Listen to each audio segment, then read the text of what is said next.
28. Estamos, realmente debería empezar de una vez, ¿verdad? Pero yo sé que hay compañeros. El eslogan de nuestra universidad es trabaja y estudia. Y yo sé que hay muchos, porque me consta que hay muchos que se la ven a palitos por su trabajo y lógicamente primero trabajo para poder pagar la U, después estudio. Si no hay una, no hay otra. Entonces es muy aceptable que a veces puede haber un poquito de atraso, pero igual saben que el contenido lo cubrimos a cabalidad.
Ok.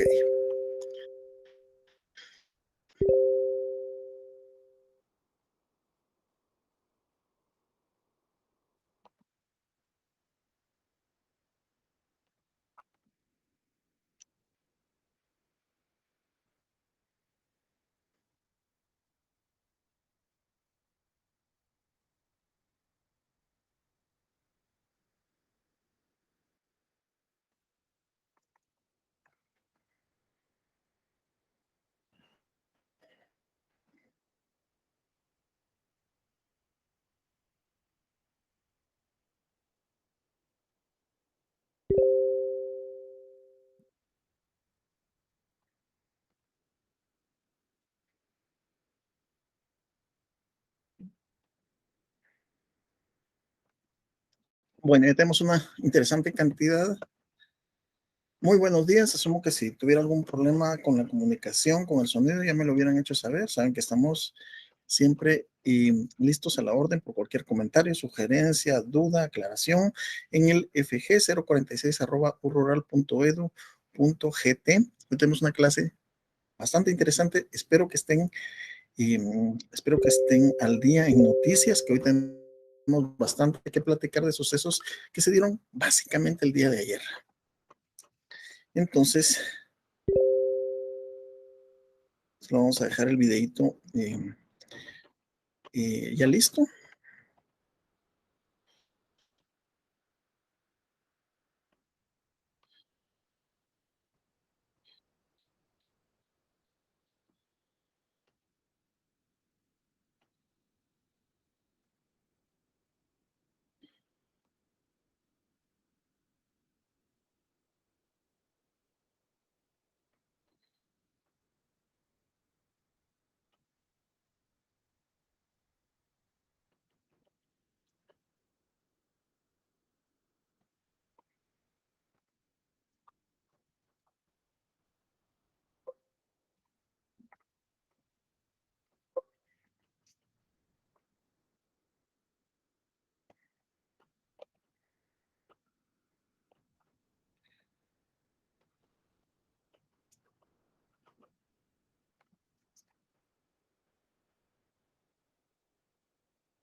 Aquí estamos.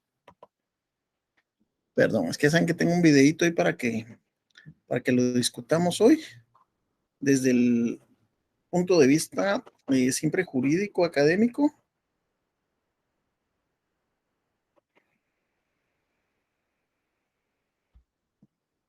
Ok, ahora arrancamos, pues, mis estimados. Yo sé que ya los hago esperar.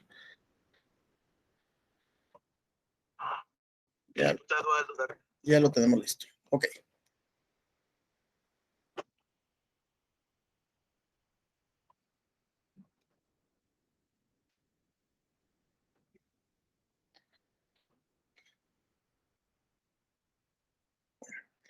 Ok, mis estimados, vamos a empezar a grabar.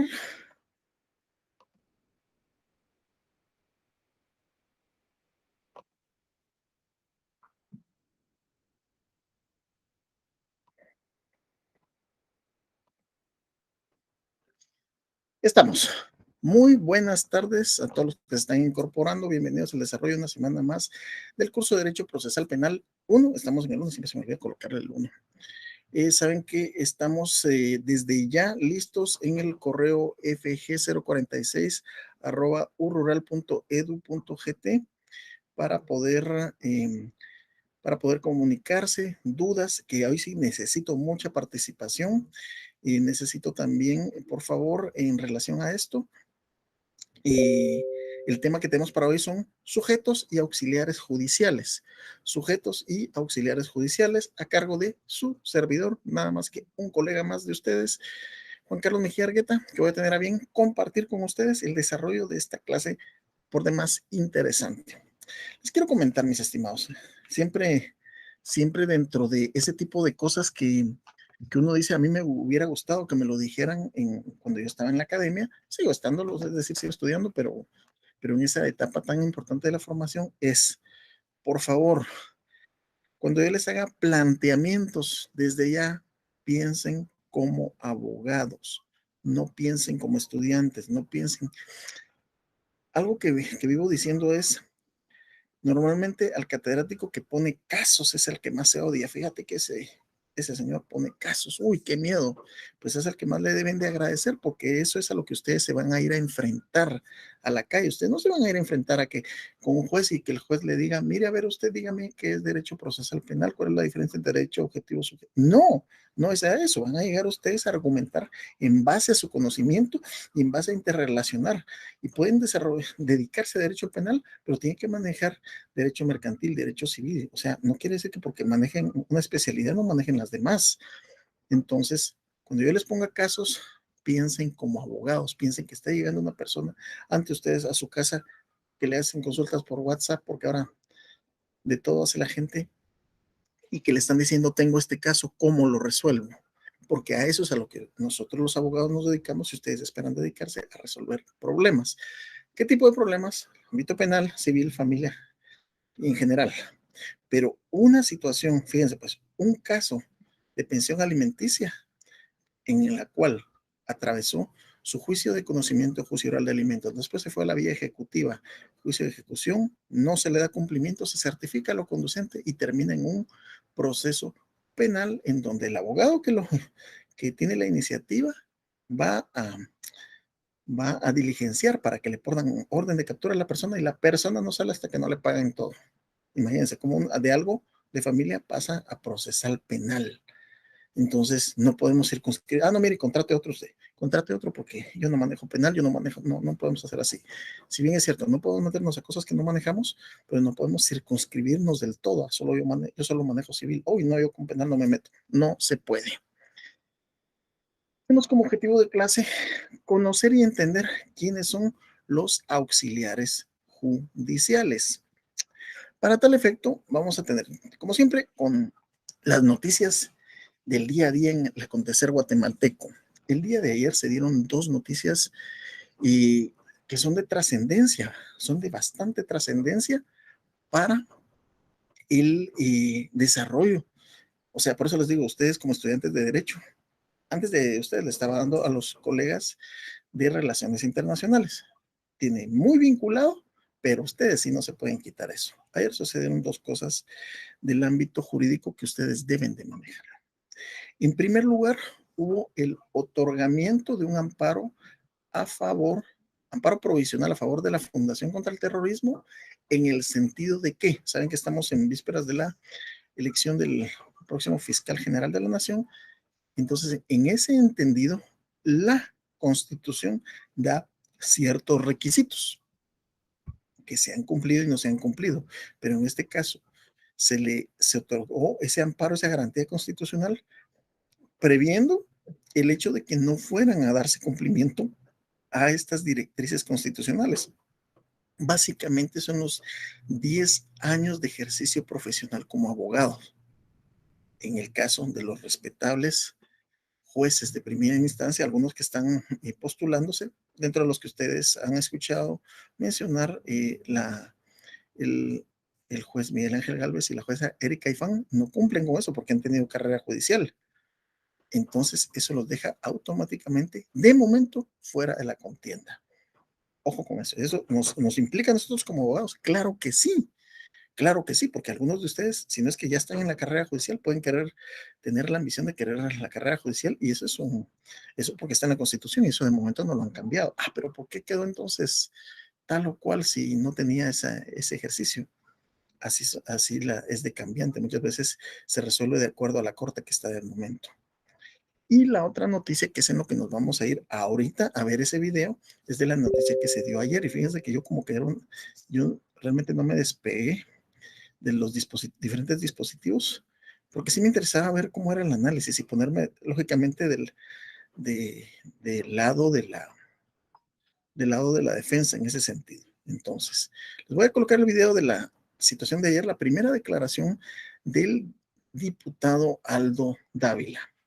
Pero, para que no vean que estamos hablando casacas y nos vamos a poner ya estamos en vísperas del examen, vamos a hacer unas preguntitas de esto para que analicemos. Vamos a dejar acá y vamos a poner la noticia de ayer para que la analicemos y veamos de acá, en un caso real, cómo vemos el tema de los sujetos procesales.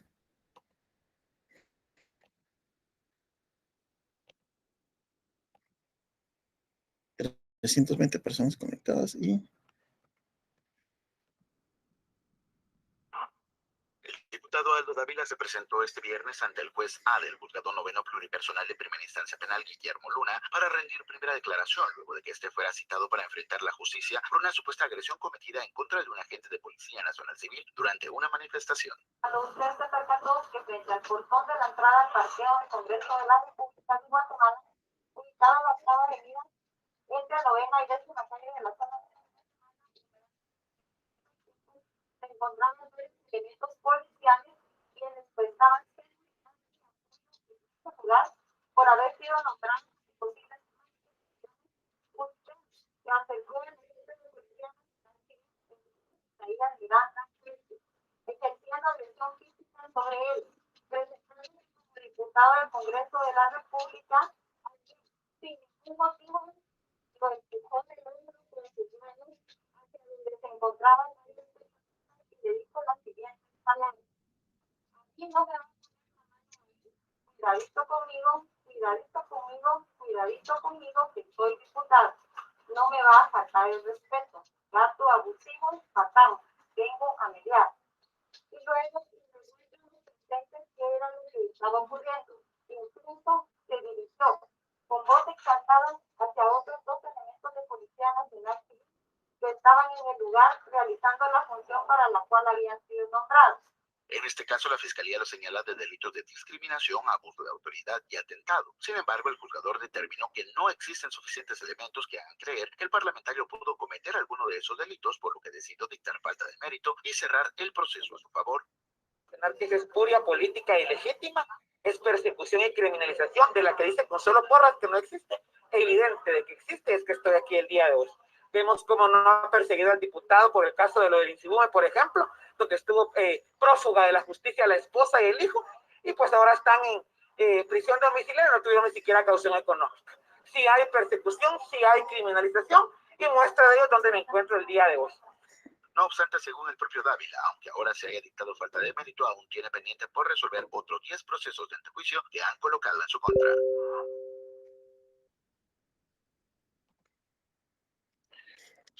Ok, mis estimados. Bueno, nos va a servir para ejemplificar el día de hoy en relación al proceso penal guatemalteco.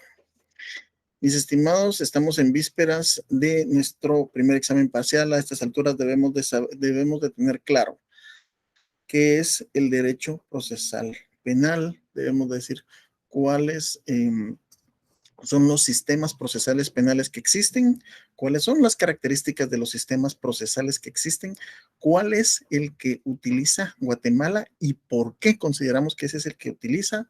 Debemos de saber qué es la acción penal, cómo se clasifica la acción penal, cuáles son dentro de los delitos que contempla acción pública dependiente de instancia particular y o que necesitan autorización estatal. Ojo con esto que lo vamos a utilizar para el ejemplo que tenemos ahorita. Luego tenemos que ver de la acción privada, cuáles son los delitos después del artículo 25, 24, 25 están ahí, cuáles son los delitos. Tienen que saber cuáles son esos. ¿Por qué? Porque en un momento determinado, dependiendo del tipo de delito, son las medidas que se pueden dar. Tenemos que saber qué son las medidas desjudicializadoras, cuáles son las medidas desjudicializadoras y cuáles son los requisitos para cada una de estas medidas desjudicializadoras. Lo vimos la semana pasada. También en la primera clase vimos cuáles son las garantías constitucionales. Ya tenemos algo bastante bonito que analizar. Vimos en relación a esto las garantías procesales que están en la primera parte del Código Procesal Penal. Vimos también lo que es el artículo, o no sé si esto no estoy seguro si se los di porque tal vez me metí con los de privado, en relación a que esas mismas garantías procesales que encontramos en nuestro Código Procesal Penal, los encontramos en el artículo 8 del Pacto de San José o Convención Interamericana de Derechos Humanos. Si hay algo de eso que necesitan que les amplíe, saben que estamos a la orden. Y ya tenemos comunicación. Edwin Girón nos indica que se escucha bien. Me alegra porque he tenido problemas de esto. Y Betty Patzán, que nos indica que todo está bien. Un gusto saludarlos. Estamos a la orden para cualquier duda. Bueno, veamos esto. Vean pues las preguntas que les voy a hacer, que necesito que las analicen. En el caso particular del señor diputado Aldo Dávila, él no está en una situación común. Para él para ejercer el Ministerio Público la acción penal, fue menester que hubiera una autorización estatal. ¿Por qué se necesitó autorización estatal para poder darle investigación y persecución penal al diputado Aldo Dávila? ¿Por qué se necesitó? Bueno, la respuesta es porque él goza del derecho de antejuicio. ¿Y qué es el antejuicio? Y ahorita les lanzo la pregunta para que vean que yo no soy, y lo anoto entre las cosas. Les lanzo la siguiente pregunta. ¿Cuáles son los obstáculos a la persecución penal?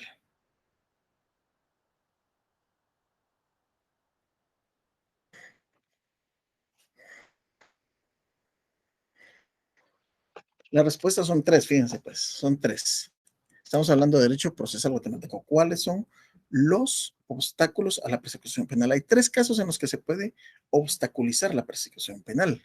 ¿Ya? Es decir, bueno, vamos a perseguir a alguien, pero antes tenemos que ver que esta persona no entre dentro de una de las tres figuras. ¿Y cuáles son esas tres figuras? Y los leo, mis estimados. Empecemos a googlear, empecemos a buscar en eso o propiamente nuestro código. Si me dan respuestas con fundamento de ley, por favor. Ok, entonces estamos en análisis. Punto 1. El señor diputado fue necesario solicitar la autorización estatal, ¿sí? Y esta autorización estatal es porque él goza de una garantía constitucional. Esta garantía constitucional de la que goza esta garantía es el antejuicio, ¿ya? Entonces, como él gozaba de antejuicio, se fue solicitado a un órgano para que autorizaran poder hacer la investigación. Dicho sea de paso, cuando se le autorizaron a él, y no al mismo tiempo que a ellos se los autorizan, no quiere decir que se las van a autorizar a todos, porque tuvimos el caso de el magistrado Rojas Cetina, que solicitaron autorización también para investigarlo yo asumo que en el caso de él ha de ser por lo supuesto uso de documentos falsificados, de unos documentos de posgrado que se utilizó para su opción a optar a ser magistrado del Tribunal Supremo Electoral y al parecer son presuntamente falsos, entonces, pero a él no lo autorizaron. ¿Por qué unos sí y otros no? Sí, ya es una situación un poquito más difícil de analizar y razonar, pero vámonos por lo que es el proceso penal. Fíjense, pues, antes de esto, para analizar también lo de hoy, les lanzo otra pregunta. ¿Cuáles son las fases o etapas del proceso penal? Fases o etapas del proceso penal. Y aquí, como yo sé que muchos acuden a Google, del proceso penal guatemalteco, ¿verdad? Estamos en el proceso penal guatemalteco. Proceso penal en Guatemala. Son 5. Ok, vamos a iniciar. Sujetos procesales. Ok. ¿En qué parte del código vamos ahorita?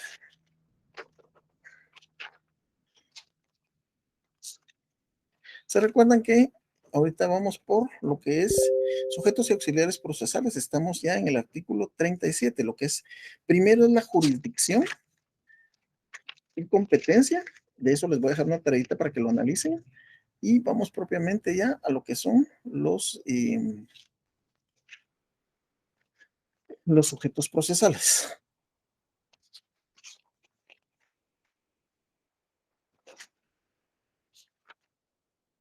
Ok. ¿Quiénes son los sujetos procesales? Son las personas físicas que intervienen dentro del proceso penal. Es decir, en el video que les pasé, las personas que están ahí son las personas que intervienen dentro del proceso penal, que mantienen normalmente posiciones contrapuestas. Es decir, una persona que acusa y un grupo que defiende. Es decir, existe una parte acusadora y una parte acusadora y una parte acusada. El Código Procesal Penal los llama indistintamente partes o sujetos procesales. Estamos dentro del ámbito del artículo 70 del Código Procesal Penal. Vamos a ver si tenemos respuestas de las preguntas que hemos lanzado. Ya tenemos acá. Ok. Como obstáculo, el compañero Lester Barron dice como obstáculos a la persecución penal, el Código Procesal enumera la cuestión prejudicial, el antejuicio y las excepciones. Es correcto. Esta es la pregunta, solo que no me pusieron el fundamento legal. Gracias, Lester. Vamos con, esos son los obstáculos a la persecución penal. Lucas Pérez Escalante, como obstáculos a la persecución penal, se enumeran la cuestión prejudicial, el antejuicio y las excepciones. Eso es correcto. En este caso, ¿qué obstáculo a la persecución penal era del que gozaba anteriormente? No quiere decir que nunca lo va a volver a gozar, pero de momento se dio autorización estatal para que pueda ser investigado. Y en este caso fue despojado del derecho de antejuicio. Gracias, Lucas Pérez. Y vamos a ver otro. Y la otra pregunta que dice, ¿cuáles son las fases o etapas del proceso penal? También es un tema muy importante, que son fase de investigación o procedimiento preparatorio. Fase intermedia, debate, impugnaciones y la ejecución, fase de ejecución. Eso es correcto, estamos ahí en fase de investigación o procedimiento preparatorio, la fase intermedia, el debate, impugnaciones y la ejecución. Muchísimas gracias, Lester Barrios. Estas también son preguntas que tenemos que ir analizando, por favor. Vamos a ver si tenemos más participaciones. Es importante que lo sepamos. Acá no va a dar tiempo, mis estimados, a que desarrollemos así al 100% todo eso. La compañera María Elena, ¿cuáles son las etapas del proceso penal guatemalteco? Son las mismas que acabamos de decir: etapa de investigación o preparatoria, procedimiento intermedio, debate, impugnaciones y la ejecución. María Elena Martínez, muchas gracias. Es correcto las participaciones de sus compañeros y son situaciones que ya se las voy a ir explicando. Entonces, tenemos cuando hablamos de los sujetos o partes procesales, son aquellas personas, en este caso, las personas físicas que intervienen dentro del proceso penal. Cuando hablamos de personas físicas, les pregunto, ¿se le puede dar persecución penal a una persona jurídica? ¿Se puede hacer persecución a una persona jurídica? ¿Sí o no? Primera pregunta es si se le puede hacer una persecución penal, es decir, a una sociedad anónima, por ejemplo. Se puede. Se le puede hacer persecución penal a una fundación. Es decir, recordemos, eso es de introducción al derecho, ¿verdad? Persona física, individual y persona colectiva, abstracta o jurídica. Persona moral también se le llama cuando estamos hablando. Sí, sí se puede y se hace a través de quién. A través de quién se hace, de su representante legal o director, en su caso. Hay una parte activa, un acusador, que pide la condena por un hecho delictivo. Ok, en este caso, ¿quién era la parte acusada del caso que vimos, del caso en contra de el diputado Aldo Dávila? Bueno, ¿quiénes estaban representando la parte acusadora? El Ministerio Público, ¿sí? Por cuanto la jurisdicción no puede actuar de oficio. ¿Se recuerda que dijimos, o sea, no, en algunos casos sí, en algunos no? Como parte pasiva ha de haber un acusado, en este caso, y ahí sí estuvo muy pasivo, por cierto, porque ni siquiera declaró, en ese caso estaba como acusado el diputado Aldo Dávila, que se defiende de la acusación para obtener su absolución o una condena menor. En este caso, y ayer al estar viendo esto dije, oh, Dios me permita que no ver que dentro de la página del diputado, pues había una serie de opiniones, pero lo van a declarar inocente. Una primera declaración en ningún caso pretende declarar inocencia o culpabilidad. Es para determinar si se encuentran los elementos necesarios para creer en la posible participación de un sindicato en un hecho delictivo. Ese es el objeto de la primera declaración, no es para determinar. Ahorita en sentencia van a, lógicamente que es gente, por un lado, que no estudia derecho, y yo calculo que ni siquiera estudia, ¿no? Entonces, tenemos que tener cuidado con esto, ¿verdad? Entonces, ahorita lo que estamos haciendo es identificando a los sujetos procesales. Más adelante voy a repetir el video. Entonces, ahí yo quiero que establezcamos ya, en este caso, cuáles son o quiénes son los sujetos procesales. Es decir, que si yo les pongo un caso, ustedes ya pueden identificar. Esta es un aporte del libro del doctor Oscar Porozullo. Bueno, ¿cuáles son los sujetos? Hay sujetos activos y sujetos pasivos. Sujetos activos, los que desarrollan la persecución, en este caso es el Ministerio Público, el querellante adhesivo y querellante exclusivo. Debemos de saber quién es el querellante adhesivo y quién es el querellante exclusivo y cuáles son sus diferencias.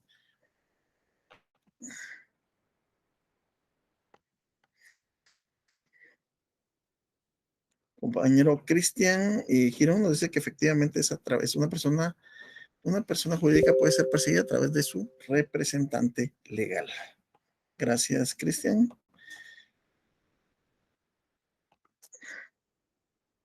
Vamos a hablar ahorita un poquito de lo que es el Ministerio Público dentro de los sujetos activos. Ok. Es una institución autónoma y es auxiliar de la Administración de Justicia.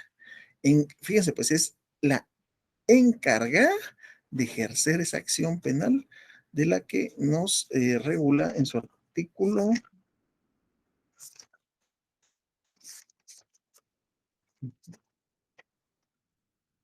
24 del Código Procesal Penal. Ahí tenemos la acción penal, es el encargado de ejercer la acción penal y teniendo a cargo la investigación de un hecho criminal en cumplimiento a su mandato establecido en el artículo 251. Vamos al 251 constitucional, por favor.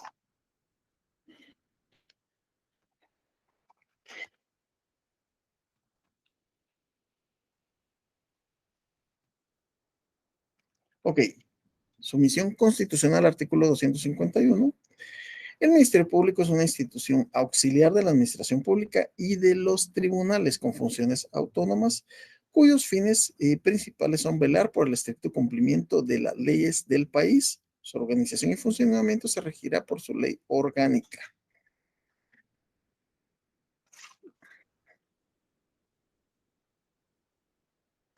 Entonces, el ente investigador, el órgano investigador es el Ministerio Público.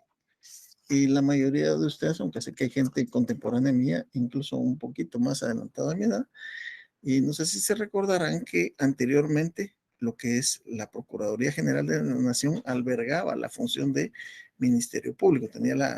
Su división era Defensoría o Abogacía y por otro lado Ministerio Público. Era la Procuraduría General de la Nación. Hasta 1993 fue separado mediante una consulta popular. Entonces aquí se independizó el Ministerio Público y se convirtió en un órgano autónomo.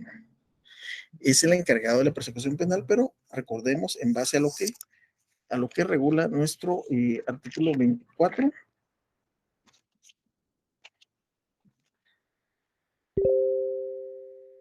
El artículo 4 clasifica la acción penal en acción pública, la ejerce siempre el Ministerio Público. Acción pública dependiente de instancia particular, cuando es instada por una instancia particular o que me requiera autorización estatal, como el ejemplo que vamos a poner, y en la acción privada, que ahí no actúa propiamente el Ministerio Público.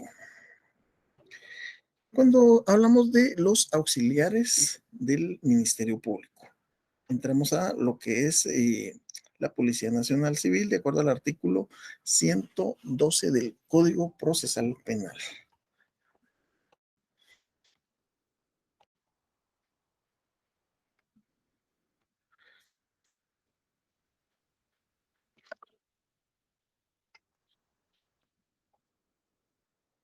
Ok, vamos a ver lo que dice el Código Procesal Penal en relación a eso.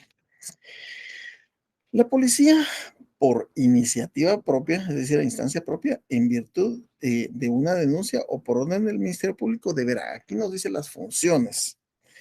En primer lugar, investigar los hechos punibles, perseguibles de oficio, es decir, no necesita una denuncia para poder dar persecución, ejercer estas facultades policiales cuando son hechos punibles que son perseguibles de oficio.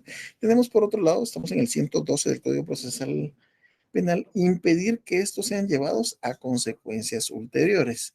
Es decir, se está viendo de que algún hombre está arremetiendo contra una dama, pues ahí lo para, no espera que la golpee bien.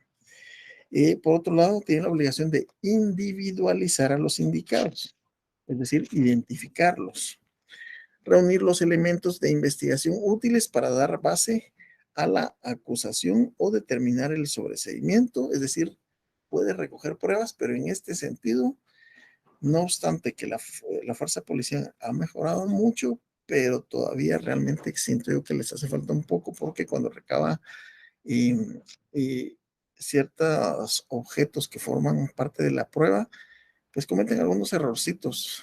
Vamos a pensar que es sin mala intención y al momento de no llevar a cabo bien lo que es esa cadena de custodia que debe dar toda prueba y ejercer las demás funciones que le asigne el código. Si el hecho punible depende para su persecución de una instancia particular o autorización estatal, regirán las reglas establecidas por el código.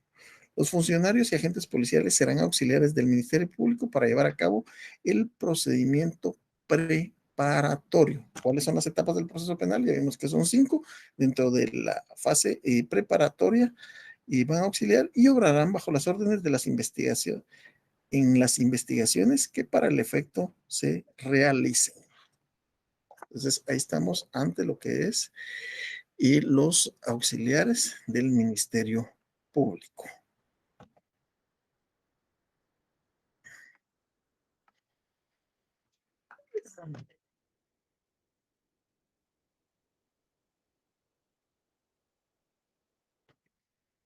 Vamos a continuar.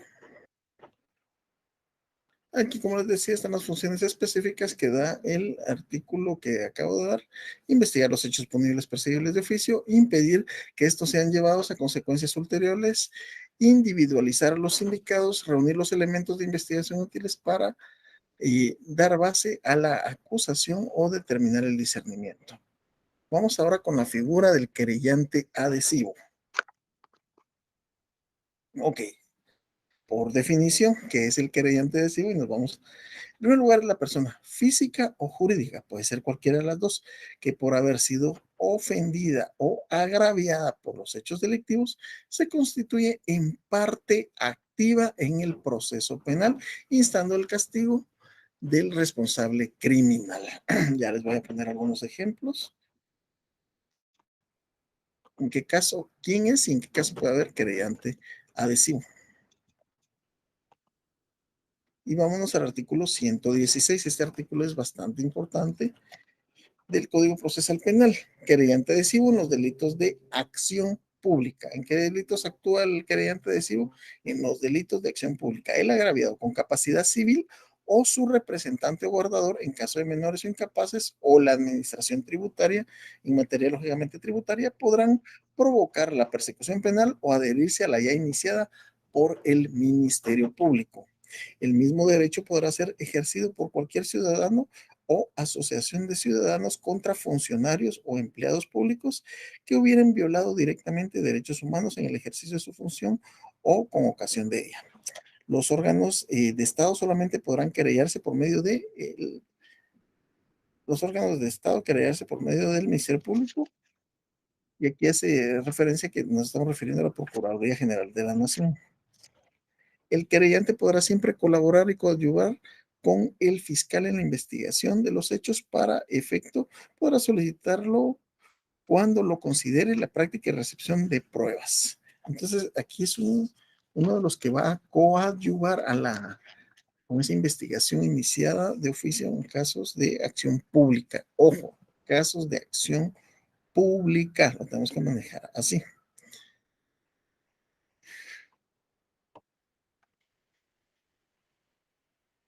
¿A quién se le considera víctima? Vean con eso, pues, y analicemos la siguiente pregunta. ¿Y cuáles son los fines del proceso penal? ¿Qué me contestan ustedes a cuáles son los fines del proceso penal? Y para eso nos vamos al artículo 5 del Código Procesal Penal.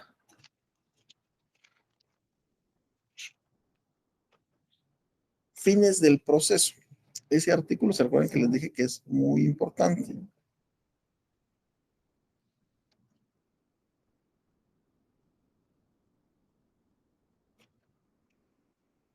El proceso penal tiene por objeto la averiguación de un hecho señalado como delito o falta y de las circunstancias en que pudo ser cometido.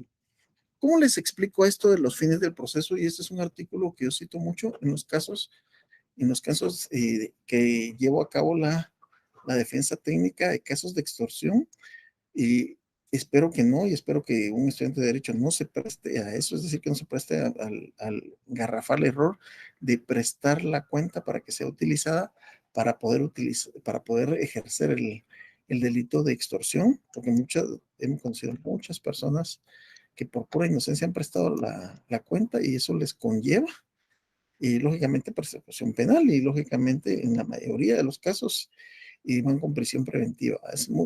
No les digo que no, sí tengo varios de mis clientes que están libres, pero como cuesta que les den medida sustitutiva. Entonces, ojo con eso. Cuando yo le expongo recordemos que los fines del proceso penal tienen por objeto la averiguación de un hecho señalado como delito o falta. Ok, a esta persona le hicieron depositar una cantidad extorsionándola, pero también de cuáles son las circunstancias en las que pudo haber sido cometido este delito. Es decir, o que prestó la cuenta, la engañaron para que prestara la cuenta, o realmente es parte de la clica o de la organización criminal. Entonces, es muy importante esta parte de cuáles son los fines del proceso. El establecimiento de la posible participación, o sea, participó sabiendo que iba a hacer o participó sabiendo que iba a hacer un favor, pero hay que tener mucho cuidado con eso. El pronunciamiento de la sentencia respectiva, la ejecución de la misma, la víctima o el agraviado y el imputado, aquí menciona la víctima o el agraviado y el imputado como sujetos procesales, ya los toma como sujetos procesales. Este es uno de sus fundamentos. Tienen derecho a la tutela judicial efectiva. El pronunciamiento por la aplicación del principio del debido proceso debe responder a las legítimas pretensiones de ambos. Ahí estamos dentro de lo que es el desarrollo de la víctima. Entonces, así lo establece, que es la persona o conjunto de personas que son afectados, ya sea directa o indirectamente, por la comisión de un hecho delictivo. Esto se vio que en la última reforma al Código Procesal Penal del año 2016, en su artículo 117, establece quiénes son los que se consideran como agraviados. Vamos al 117. ¿A quién se le considera agraviado? Está, por un lado, a quien se le considera víctima. A la víctima inicialmente, que se entenderá por víctima a la persona que individual o colectivamente hayan sufrido daños, incluidos lesiones físicas o mentales, sufrimientos emocionales, pérdida financiera o menoscabo sustancial. En el caso que pusimos del video de la primera declaración del diputado Aldo Dávila, pues eso era lo que estaba argumentando el Ministerio Público, de que había sufrido algún tipo de violencia verbal en contra de él. Hubieron muchas críticas, pero el hecho de que sea policía o que pertenezca a una fuerza de seguridad del Estado no quiere decir que se puede hacer contra ellos lo que sea, ¿verdad? O sea, bueno, como les digo, realmente mi opinión no es lo importante acá, sino que identifiquemos quién es el sujeto procesal, ¿verdad? En este caso, pues consideró esa interpretación que hizo el juez, indicó que no consideraba que hubiera una participación por parte del diputado en este tipo de delitos, que era discriminación, incluso llegó a sentirse agredido físicamente. Muy bien, tenemos por otro lado a los representantes de una sociedad por los delitos cometidos contra la misma y a los socios respecto a los cometidos por quienes la dirigen, administren o controlen. Es decir, se puede en este caso, en casos mercantiles, a las asociaciones en los delitos que afecten intereses colectivos o difusos, siempre que el objeto de la asociación se vincule directamente con dichos intereses. El ejemplo que les colocaba, que vive como apersonándose como querellante adhesivo la Fundación contra el Terrorismo, Fundación Sobrevivientes, Fundación Refugio de la Niñez, dentro de los que mencionan. El agraviado, aun cuando no se haya constituido como querellante adhesivo, de conformidad con el presente código, tiene esta serie de derechos: ser informado sobre los derechos que le asisten, recibir asistencia médica psicosocial, que el Ministerio Público escuche su opinión, a ser informado conveniente y oportunamente de las decisiones fiscales, es decir, de la Fiscalía, y las judiciales, lo que se lleva a cabo en tribunales, e invitado a las audiencias en las que su opinión puede ser vertida, a recibir resarcimiento y o reparación de los daños recibidos, a recibir protección cuando su integridad física corra peligro como consecuencia de una persecución penal en contra del sindicado, a que existan mecanismos que disminuyan los riesgos de victimización secundaria durante el proceso penal. Este término de victimización o revictimización, les voy a explicar el término. Creo que lo más aplicable es en los delitos contra la indemnidad sexual. Es decir, cuando el bien jurídico tutelado de la indemnidad sexual, entiéndase el delito tipo que es la violación, resulta que ya han mejorado muchísimo, muchísimo. Sin lugar a dudas, hay cosas por mejorar, pero imagínense ese delito de violación. Ok, ¿qué es lo primero que hay que hacer con un delito de violación? Pues sin lugar a dudas, si es menor de edad. Pero digamos, vamos a tomar de una mayor de edad que ha sido ultrajada sexualmente. Entonces, ¿qué es lo primero que quiere hacer esa persona? Bañarse, y es lo que menos debe hacer porque necesitan tomarle muestras. Es decir, la tienen que examinar, tienen que hacerle hisopados y habla con alguien que le toma su declaración de qué fue lo que aconteció. Si conoce o no conoce a la persona que le agredió. Pero en el procedimiento anterior, la persona primero iba a la policía, después de la policía iba a repetir lo que le sucedió, a revictimizarse, con el Ministerio Público. Después tiene que ir nuevamente a otras declaraciones. Después no quedó claro y volver a contar lo que le habían pasado. Sin lugar a dudas, es una revictimización y eso es lo que pretende ahorita estas últimas modificaciones a nuestro código.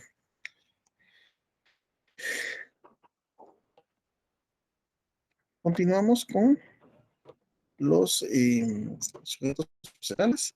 Ahora llegamos al querellante exclusivo y aquí es donde vamos a entender cuál es la diferencia entre querellante adhesivo y querellante exclusivo. Este sujeto procesal es aquella persona agraviada directamente. ¿Por qué? Por delitos de acción privada. ¿Quién es el titular de la acción con facultad y para investigar y acusar al querellado mediante el acto introductorio de querella? Un querellante exclusivo actúa mediante una querella, la cual es tramitada por el procedimiento específico llamado juicio por delito de acción privada, llevado ante el Tribunal Unipersonal de Sentencia Penal, que se encuentra regulado en el artículo 122 del Código Procesal Penal. Y aquí estamos ante la querella. Artículo 122, querellante exclusivo. Cuando conforme a la ley la persecución fuese privada, actuará como querellante la persona que sea titular del ejercicio de la acción. Es decir, cuando son delitos de acción privada, querellante exclusivo; cuando son delitos de acción pública, querellante adhesivo, que se adhiere a la investigación hecha por el Ministerio Público. Y como ya les he explicado, en el caso de las querellas, ¿verdad? ¿Cuál puede ser un ejemplo de una querella? Y vámonos con el fundamento de esto. ¿Qué tipo de acción es el hecho de dar un cheque sin fondos? Un cheque sin fondos, ¿qué tipo de delito es? En el caso del artículo 24, dar un cheque sin fondos por un pago, de acuerdo al artículo 24.4, es un delito de acción privada, estafa mediante cheque. El estafa mediante cheque, en todos los casos anteriores, se podrá únicamente por acusación de la víctima conforme al procedimiento especial regulado, el que acabamos de mencionar. Eh, de acción privada, por delitos de acción privada, conforme el procedimiento regulado en este código. Si carece de medios económicos, se procederá de acuerdo al 539, pero en este caso debe de utilizar un abogado que va a hacer las veces, que el abogado que va a redactar la querella es el que va a hacer las veces y debe de documentar, hacer las veces de Ministerio Público y documentar, tal y como lo regula el artículo 122. Vamos ahora con lo que son los sujetos pasivos, sujetos pasivos. Muy bien. En primer lugar, vemos que está el sindicado y el tercero civilmente demandado. ¿Cuáles son las denominaciones que se le dan al sindicado? Vámonos al artículo, que es artículo 70.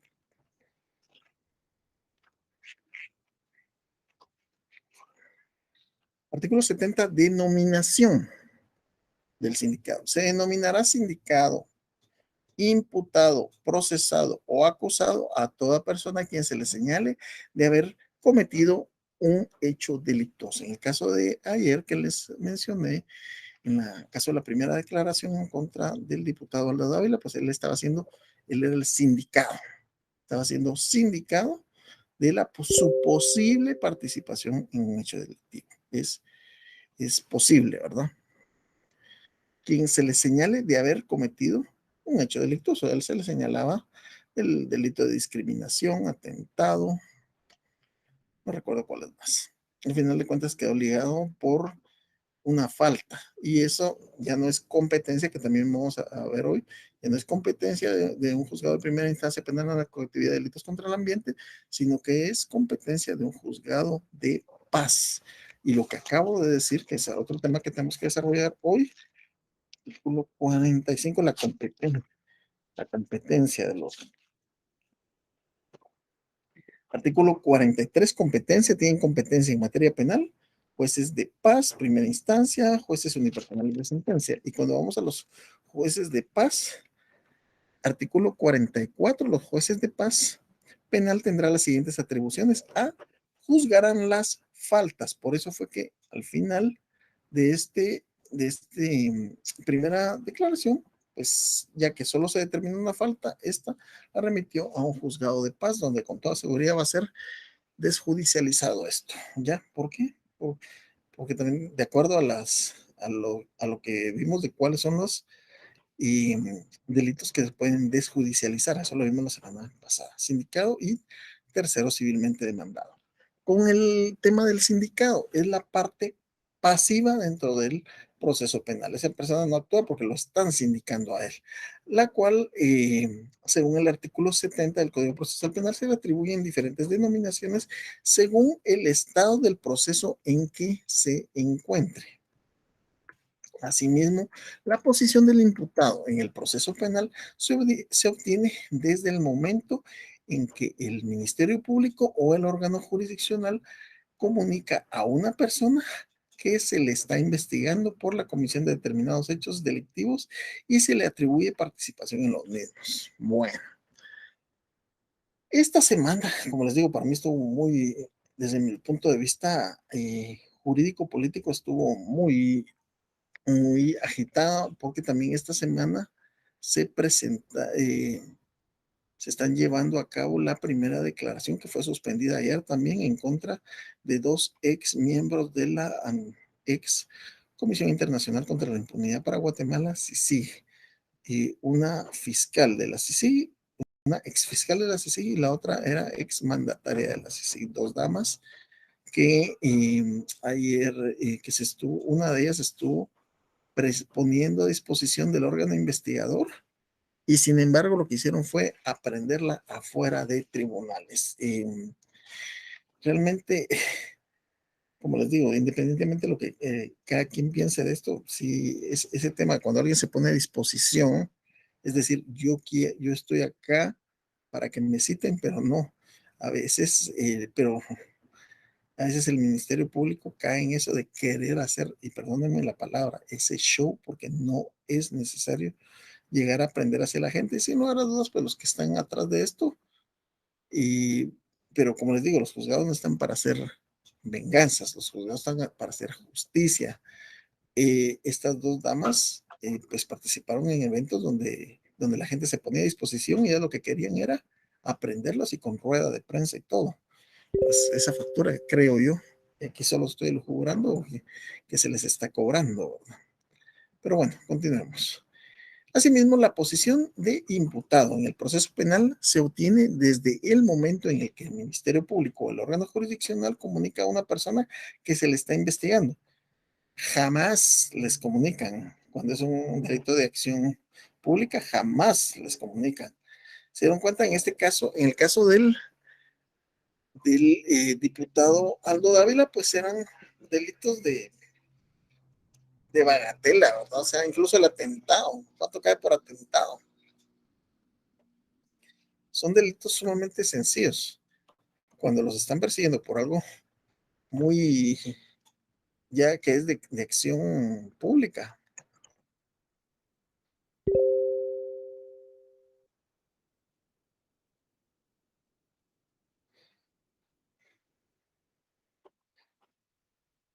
Vamos a ver. 13. Vamos a revisar cuánto cae por el atentado.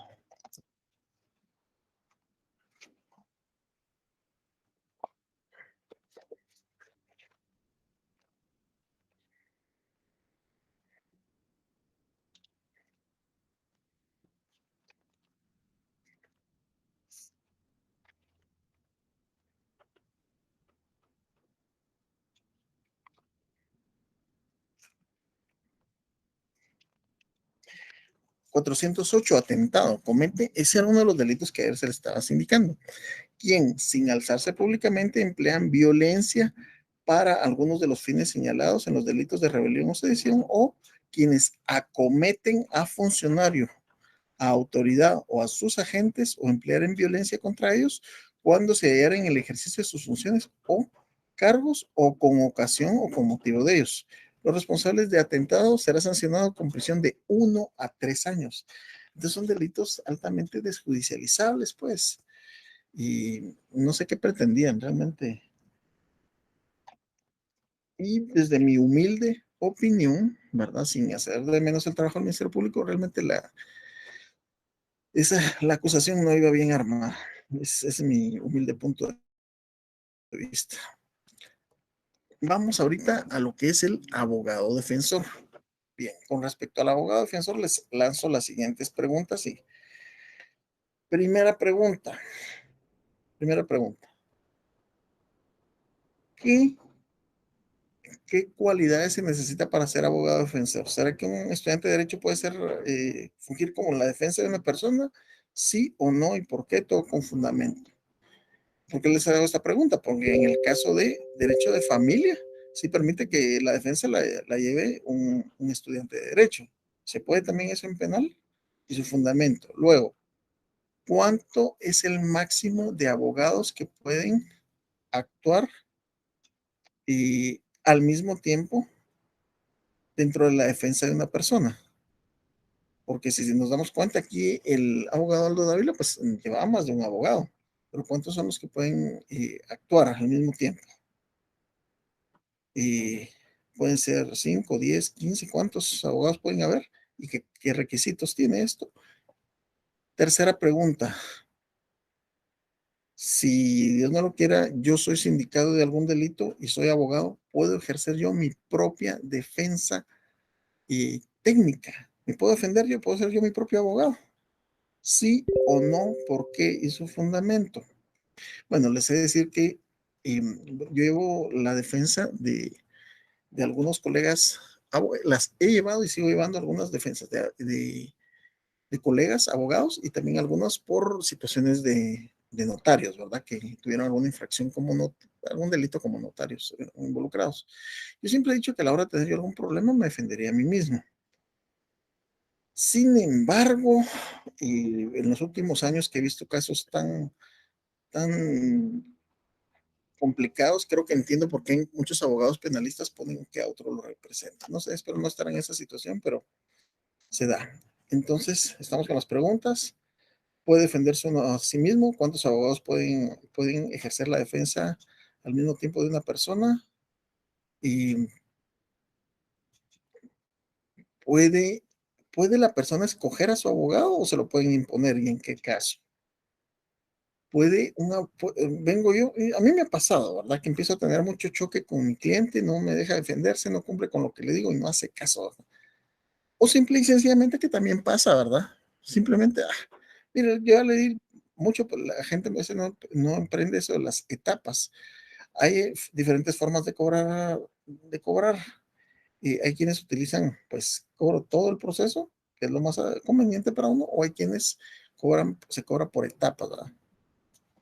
La primera declaración, luego la intermedia, juicio y las impugnaciones. Pero cuando es por etapas, la gente, no, sí, yo sé, pero me cobro muy cara la primera declaración y ya no tengo para darle, entonces me tengo que retirar. ¿Puedo retirarme yo como abogado de una persona? ¿Sí o no? ¿Y en qué caso puedo hacerlo? Entonces, por favor, de las preguntas que acabo de hacer, necesito su participación. Por favor, aquí tenemos a uno.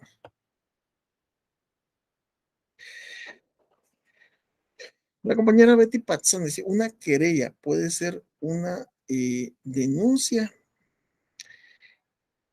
Para responderte esa pregunta, mi estimada, bueno, una cosa es una querella es un documento por escrito, es un memorial que se presenta signado y auxiliado por notario. Una denuncia es el acto que puede ser oral por el cual lo coloca una persona ante quien se puede poner una denuncia ante la Policía Nacional Civil, ante el Ministerio Público y ante un juzgado. Eso es lo que lo regula la ley, que son los actos introductorios del proceso penal.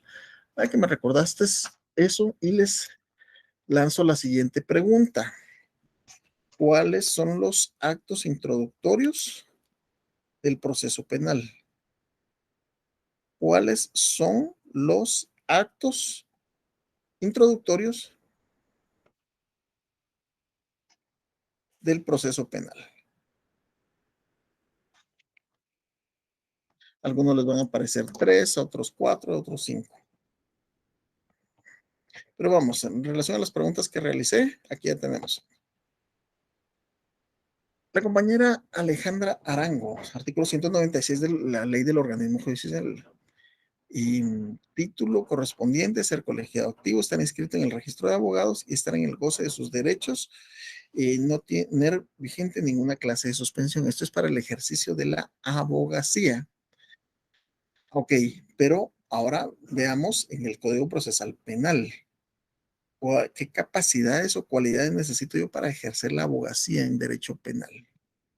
¿Cuáles son? Está muy, muy bien tu aporte, Alejandra, pero metamos ya al proceso penal. La ley del organismo judicial es muy importante en este aporte que se da. Artículo 96 nos dice Edith Enedelia Estrada. Aquí está, empezamos con las respuestas acá. No puede ser defendido simultáneamente por más de 2 abogados. O sea, el máximo que participan al mismo tiempo son 2 abogados. Aunque aquí han habido casos donde tienen hasta 10 abogados.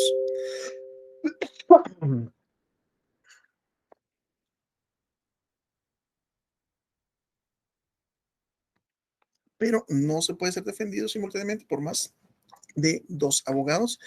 Gracias, Edith. Vamos a ver otra participación. María Elena Martínez.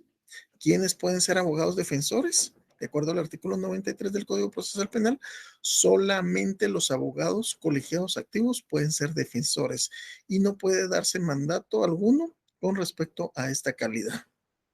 Correcto, es decir, yo no le puedo dar un mandato a un procurador para que vaya a defender a una persona, no se puede. Artículo 93 del Código Procesal Penal. Veamos si tenemos más participaciones por acá. Claro que sí las hay.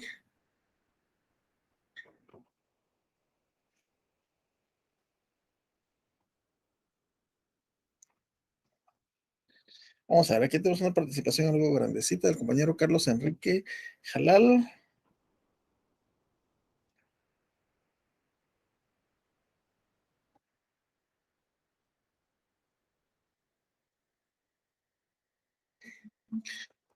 El compañero Carlos Jalal nos dice, solo puede intervenir un abogado, artículo 96.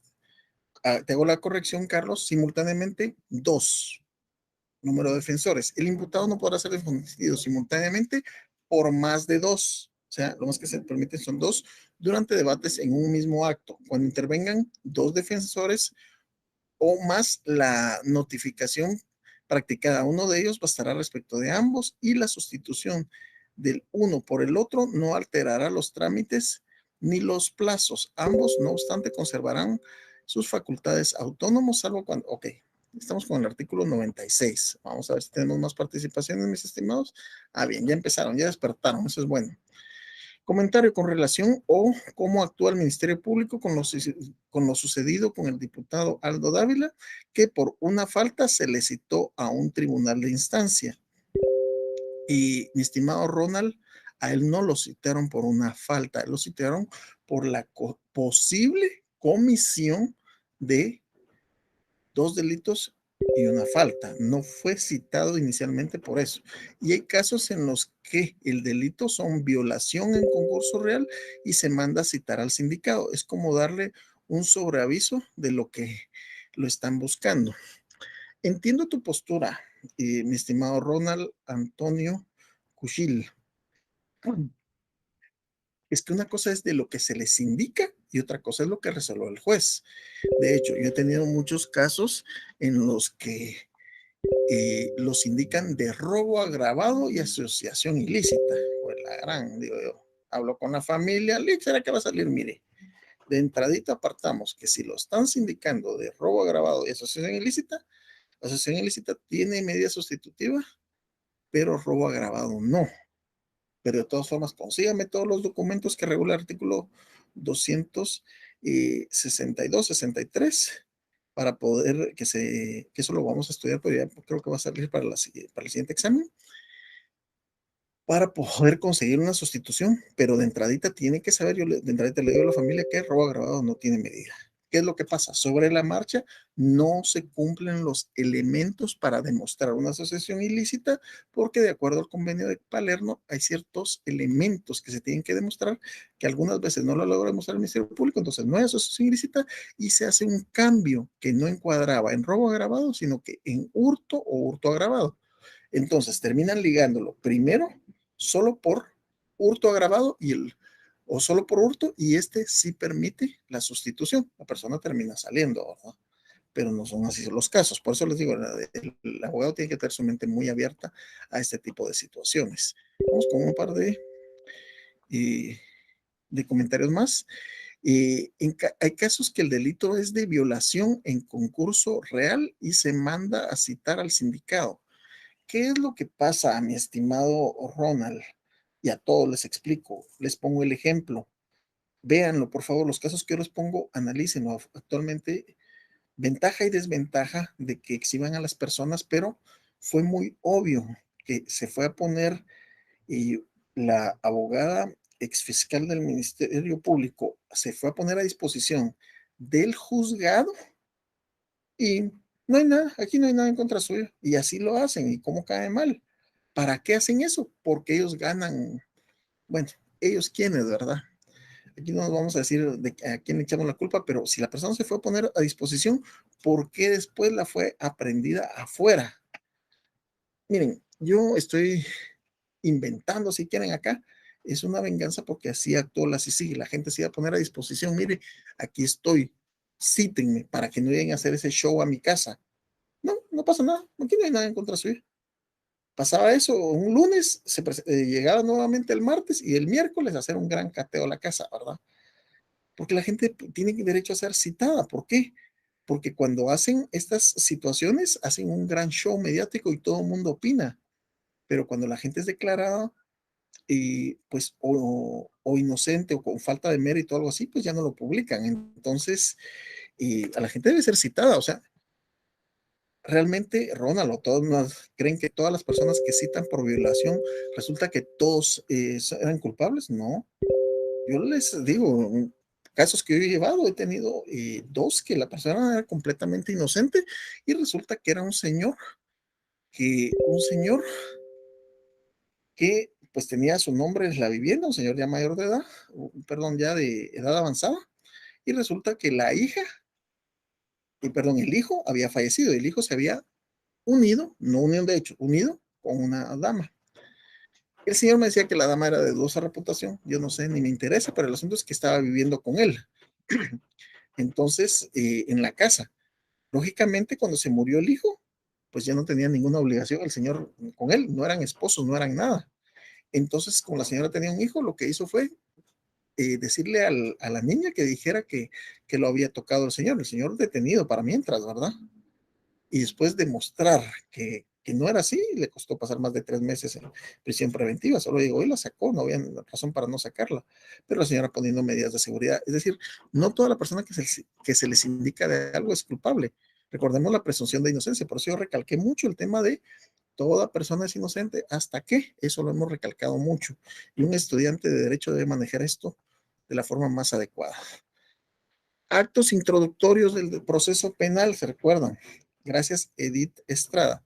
Denuncia, querella, conocimiento de oficio y prevención policial. Muchas gracias. Por eso les digo, algunos van a encontrar 4, algunos van a encontrar solo 3. Otoniel Velasco, el abogado defensor defiende los derechos de sus clientes, intereses, ejerce la defensa técnica y es abogado director. Dentro de una audiencia solo se puede tomar la palabra un abogado defensor, pero puede ser asistido por los abogados que desee, pero intervenir directamente, solo 2 simultáneamente. Un abogado sí puede defenderse por sí mismo en su defensa material, artículo 92 del Código Procesal Penal en su segundo párrafo, pero siempre deberá ser asistido por un abogado defensor de su confianza o en su defecto si no tiene dinero. Ok, te explico esto. Un abogado sí puede defenderse a sí mismo, pero veamos lo que dice lo que regula el código. Esa parte se nos había ido. Sí, sí, uno sí puede defenderse a sí mismo, pero ¿en qué casos? Y les recuerdo que hay que colocar fundamento legal.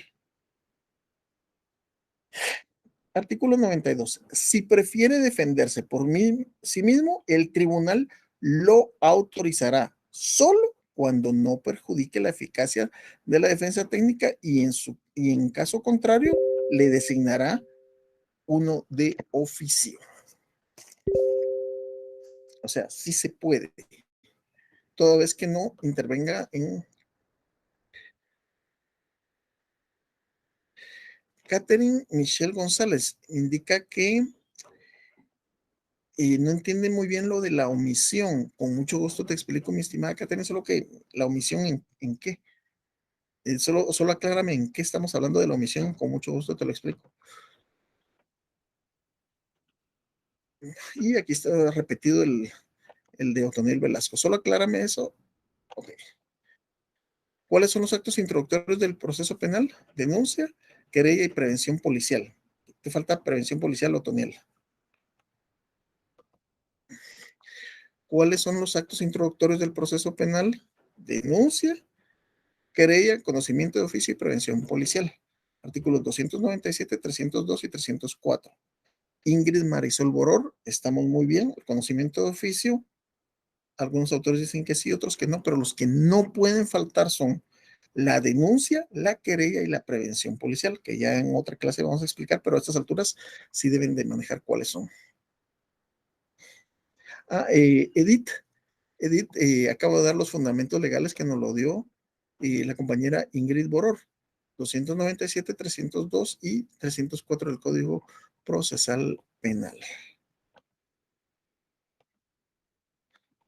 Ok, continuamos con la última parte, por favor. Abogado defensor. En el supuesto que el sindicado no tenga recursos económicos para pagar un abogado de su confianza, el juez o tribunal le designará uno de oficio, siendo un abogado designado del Instituto de la Defensa Pública Penal. Aprovecho con respecto a esto. Muchas veces la gente me dice, mire, lo primero que le preguntan, como que fuera uno cuando vende servicios, la gente le pregunta, mire, ¿cuánto me cobra por X caso? Ok. Yo lo último que doy, porque hay muchas cosas que ver al dar un costo de un caso penal, muchas cosas que hay que tomar en cuenta. Le digo, mire, tranquilícese, su caso lo pueden llevar a la defensa pública. Ah, no, no, yo prefiero vender no sé qué, empeñar o hipotecar, porque no quiero, porque la defensa pública penal se van a morir. No, no es cierto. Yo conozco muchos profesionales del Instituto de la Defensa Pública Penal que mis respetos, no son abogados, son abogadazos, pero así de realmente muy buenos, que tienen ciertos límites. Por ejemplo, que yo, si yo el caso que tengo que ver, tengo dos casos para el 1 de marzo, pues tengo tiempo de saber que lo tengo, ya los estudié, ya tengo mis anotaciones, ya tengo mi argumentación preparada. Ellos se los dan a veces el mismo día. Defensa material. Ok, otra pregunta. ¿Quién ejerce la defensa material y quién ejerce la defensa técnica? Ojo con esa pregunta. ¿Quién ejerce la defensa material y quién ejerce la defensa técnica? Es la facultad del imputado para intervenir y participar en el proceso penal. Y ser citado y oído por el órgano jurisdiccional, este podrá argumentar y debatir durante todo el proceso. Entonces, el imputado puede argumentar, puede ejercer su defensa material. La que hace el imputado es su defensa material.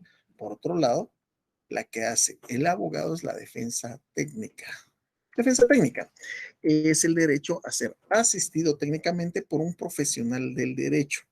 Es importante mencionar que los procesos penales, si el sindicado no desea continuar con su abogado, ya sea por no tener recursos económicos o sustituirlo con otro, el abogado anterior no puede abandonar la defensa hasta que intervenga el nuevo defensor.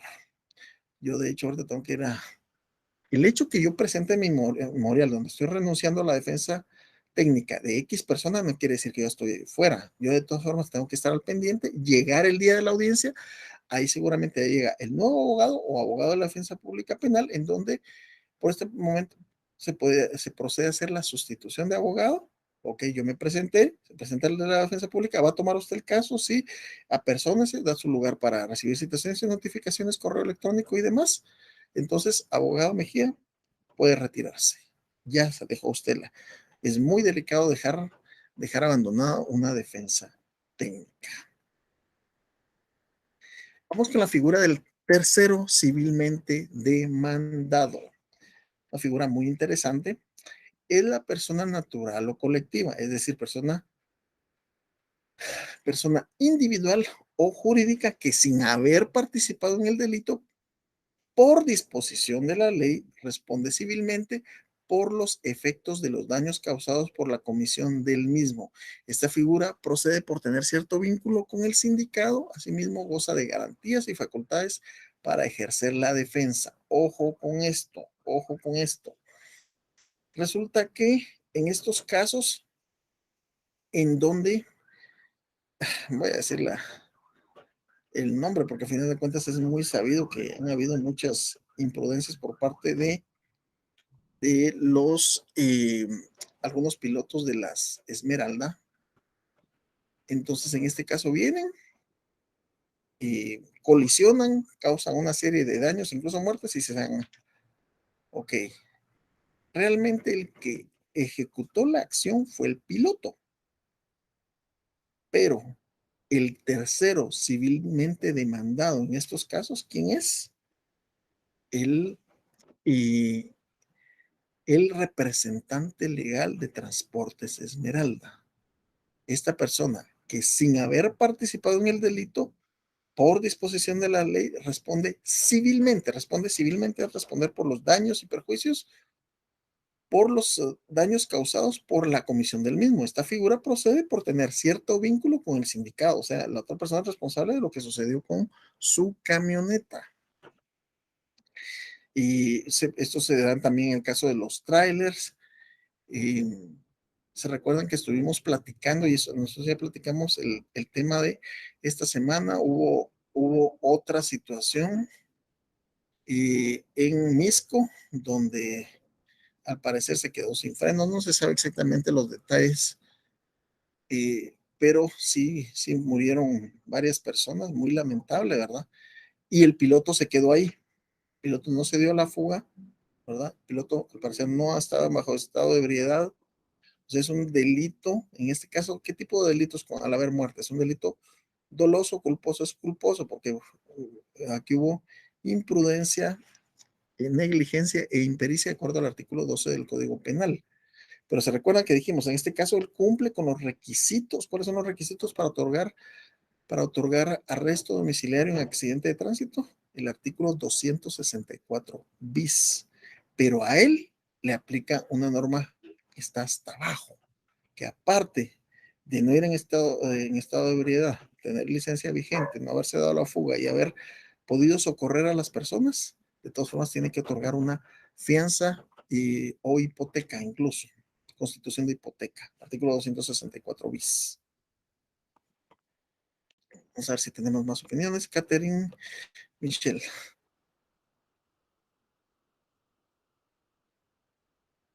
Ok. Catherine Michelle González. En el caso del diputado, quien fue citado por la omisión. Ok. Te pregunto, y aquí nos vamos a retrotraernos un poquito a Derecho Penal 1, teoría del delito. Ok. Para que haya, ¿qué es la teoría del delito? A algunos mis estudiantes que están a punto de evaluarse de la fase pública, les digo yo, hay que entender la figura. ¿Qué es la teoría del delito? La teoría del delito, hablándolo en palabras muy sencillas para entender la figura, es ese checklist de todos los elementos que debe tener alguna acción u omisión para ser constitutiva de delito. Ejemplo, y ahí es donde viene la mnemotecnia del ATACIP, ¿qué es un delito? Es una acción típica, antijurídica, culpable, imputable y punible. Ese es un delito. Ok. La persona, que venía en el tráiler, ¿cometió una acción o cometió una omisión? Por eso es que dice, ¿es cometer una acción o cometer una omisión? ¿Cuándo hay una omisión? ¿Cuándo hay una omisión? Ejemplo, que estuve a punto de ver eso, pero pensé que no se había percatado. Había un asalto en la zona 1, muy común, pero no, me imagino que lógicamente el sindicado de haber cometido este delito, presunto culpable de este delito, no se había percatado que en una cafetería habían un par de policías. De repente se empieza a escuchar bulla. Dije, "Oh, yo acababa de ver que había unos policías ahí. ¿Será que estos se están dando cuenta que están asaltando a la gente ahí y no van a hacer nada?" Los pobres estaban desayunando, pero después sí salieron corriendo, ya no vi el desenlace. Pero si ellos se percatan de que está habiendo un asalto, es policía y simplemente no hace nada, ahí no cometió ninguna acción, pero una omisión porque era su deber. Entonces, esa es la diferencia entre acción y omisión. Ahora, en el caso que estamos preguntando, dice, el diputado fue situado por la posible comisión. Tal vez estamos confundiendo la palabra comisión, es de haber cometido presuntos delitos. Entonces, una cosa es ejercer una acción, una cosa es omitir hacer algo, o sea, es decir, no hacer una acción, y otra cosa es cometer su presunta comisión de un delito. Espero que se haya entendido, mi estimada Catherine, si no, pues sigues escribiendo. Estamos con la figura del tercero civilmente demandado. Mis estimados, yo les hago muchas recomendaciones en base a la experiencia. Por favor, si ustedes, su familia, sus hermanos, sus papás, sus nietos, sus hijos tienen vehículos a su nombre, que una de dos, que se ponga de acuerdo con el dueño si tiene comunicación y que haga el traspaso inmediato. Si ya no tiene comunicación, es que fíjese que yo tengo mi vehículo, mi nombre, pero no tengo comunicación, entonces que lo desactive. Para desactivarlo va a tener que invertir en el pago de los impuestos que no haya pagado la otra persona, 2, 3, 4 impuestos, pero siempre le va a salir más barato al hecho de que hagan algún, eh, la comisión de un delito con ese vehículo o moto. Y adivinen atrás de quién es la primera persona que se ve. Yo he tenido alrededor de entre 5 a 8 personas que las han ido a prender a su casa porque con los vehículos que tenían a su nombre cometieron delitos. Después hay que demostrar, y mire, ¿y por qué no lo ven? Es que no hice el traspaso en su momento. Es que, pero mientras tanto pasa días en privados de libertad. Así es que mi recomendación es que lo hagan lo antes posible. ¿Qué es la reparación digna? También lo hemos platicado mucho. Ok. La reparación digna, antes en nuestra legislación, en nuestro Código Procesal Penal, existía la figura del actor civil. Eso fue derogado. Sin embargo, se creó una nueva figura denominada la reparación digna, que está regulada en el artículo 124 del Código Procesal Penal. Vamos al 124.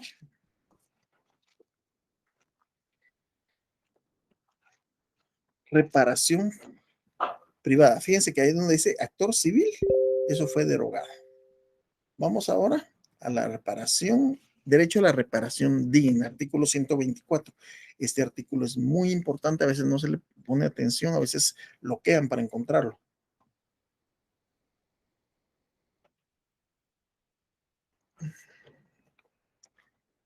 La reparación a que tiene derecho la víctima, ya dijimos quiénes pueden ser víctimas, comprende la restauración del derecho afectado por el hecho delictivo, que inicia desde reconocer a la víctima como persona con todas sus circunstancias como sujeto a derechos contra quien recayó la acción delictiva, hasta las alternativas disponibles para su reincorporación social a fin de disfrutar o hacer uso lo más pronto posible del derecho afectado, en la medida que tal reparación sea humanamente posible y en su caso la indemnización de daños y perjuicios derivados para la compañera, para los perjuicios derivados de la comisión del delito, de haber cometido un delito. Para el ejercicio de este derecho deben observarse las siguientes reglas. 1. La acción de reparación podrá ejercerse en el mismo proceso penal una vez dictada la sentencia condenatoria. el juez o tribunal que dicte la sentencia de condena cuando exista víctima determinada en los relatos de la sentencia se convocará a los sujetos procesales y a la víctima o agraviado a una audiencia de reparación digna, la que se lleva a cabo 3 días después de que de la sentencia. Hoy la sentencia, dentro de tercero día se celebrará la audiencia de reparación digna. Segundo, fíjense que normalmente cuando uno está viendo el debate, por decirles casi para el examen final, les va a poner el debate. Y siempre pongo la pregunta, ¿cuál es en qué plazo se lleva a cabo la reparación digna? Y empiezan a buscarlo en el debate. Y se hacen pedazos en el debate. Y no está hasta el final. En la audiencia de reparación se debe acreditar el monto de la indemnización, la restitución y en su caso daños y perjuicios conforme a las reglas probatorias y pronunciarse la decisión inmediatamente en la propia audiencia. ¿Qué es lo que pasa? Muchas personas indican que, por decirles, por un caso de un homicidio culposo, se quedó sin frenos y como el que pasó con el tráiler. La gente quiere de reparación digna que le paguen 1,5 millones por la muerte de una persona. Sin lugar a dudas, una vida no se puede contabilizar. Pero, ok, hay que decir, mire, esta persona, y por decirles, mantenía a su hija tiene 4 años, de alimentos consiste él aportaba esto de alimentos, pagaba esta colegiatura, mantenía a su esposa, quien no trabajaba, entonces debe ser tal cual cantidad, pero por eso dice, dentro de, ¿cómo, cómo lo regula? Conforme a las reglas probatorias, es lo que se prueba, no es que yo quiero que me paguen 2 millones, 5 millones porque se me da la gana. Con la decisión de reparación y la previamente relatada responsabilidad penal y pena se integra la sentencia escrita y no obstante lo anterior, en cualquier momento del proceso penal, la víctima o agraviado podrán solicitar al juez o tribunal competente la adopción de medidas cautelares. Adopción de medidas cautelares que permitan asegurar los bienes suficientes para cubrir el monto de la reparación. La declaración de responsabilidad civil será ejecutable cuando la sentencia condena quede firme. ¿Ejecutable en qué vía? Si estamos hablando vía ejecutiva, estamos hablando de derecho civil. Si la acción reparadora no se hubiera ejercido en esta vía, queda a salvo el derecho de la víctima o agraviado de ejercerlo en la vía civil. Así es que, siendo las 14:15, estamos finalizando, pero yo me quedo un par de minutos más si hubiese algún tipo de duda en relación a eso. Por favor, necesito que hagan lo siguiente. Necesito que trabajen un cuadro sinóptico con las competencias. Es decir, un cuadro sinóptico del artículo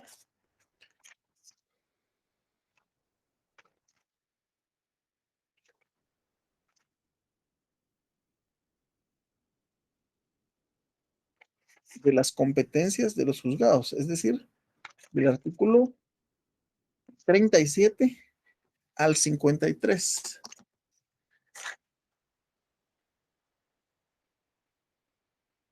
Del Código Procesal Penal. Ojo con esto. Si quieren, lo estudian, si quieren, hacen cuadro sinóptico. Ustedes no me tienen que entregar nada, no me tienen que mandar nada. Yo lo que necesito es que ustedes estén en la capacidad de que si yo les digo, ok, en el caso del diputado Aldo Dávila, ya determinó o juzgado de primera instancia, ayer fue el juzgado noveno, pues A o B del juzgado noveno pluripersonal de primera instancia penal, narcoactividad y delitos contra el ambiente, fue el que conoció el caso, pero ya determinó que señaló, una de las indicaciones es por una falta. Ok, ¿quién es competente para conocer una falta? ¿Sí? Entonces, ustedes tienen que ver, de acuerdo a esto, se van al artículo 44, juez de paz. Literal A, juzgarán las faltas, ¿sí?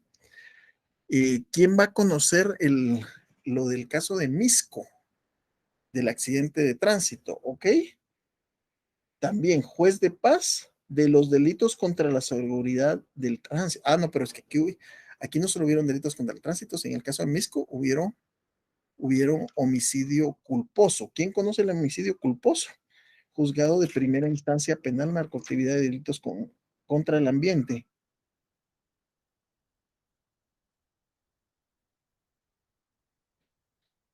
Estos están en el artículo 45. Y aquí indica, perdón, artículo 47, jueces de primera instancia. Los jueces de primera instancia tendrán a su cargo el control jurisdiccional de la investigación efectuada por el Ministerio Público en la forma que este código establece para los delitos cuya pena mínima exceda de 5 años de prisión. Ahí está este. Y de igual forma, también tienen que averiguar cuándo los delitos de mayor riesgo. La competencia en delitos de mayor riesgo es una ley aparte.